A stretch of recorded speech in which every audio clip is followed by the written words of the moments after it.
ఓం నమో భగవతే రుద్రాయ.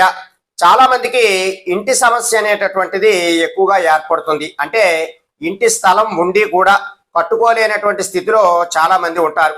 అలాగే కొంతమందికి సొంత ఇల్లు ఉన్నా సరే ఆ ఇంట్లో ఉండలేక అద్దె ఇల్లు తీసుకుని ఆ ఇంట్లో గడుపుతూ ఉంటారు. అయితే ఇటువంటి సందర్భంలో మీరు ఒక చిన్నపాటి పరిహారం చేసుకోవాలి.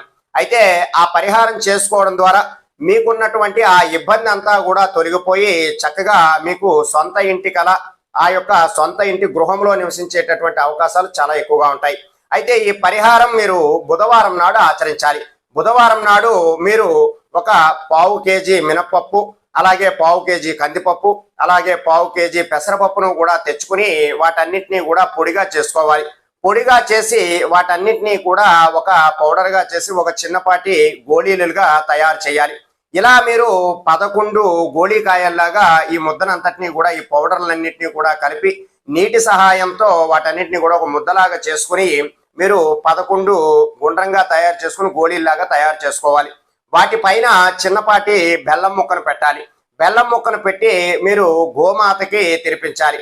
మీరు ఇలా ఈ పరిహారం గనక ఆచరించినట్లయితే ఖచ్చితంగా మీకు సొంత ఇంటి కల నెరవేరడము, అలాగే ఏదైతే మీరు కట్టుకోలేక ఇబ్బంది పడుతూ ఏదైనా ఆర్థిక బాధలతో ఇబ్బంది పడుతున్నా సరే ఈ యొక్క సొంత ఇంటి కళ అనేటటువంటిది నెరవేరుతుంది. అలాగే మీ యొక్క ఆ సొంత ఇంటి గృహంలోకి ప్రవేశించి అందులో నివసించేటటువంటి అవకాశం కూడా చాలా ఎక్కువగా ఉంటుంది.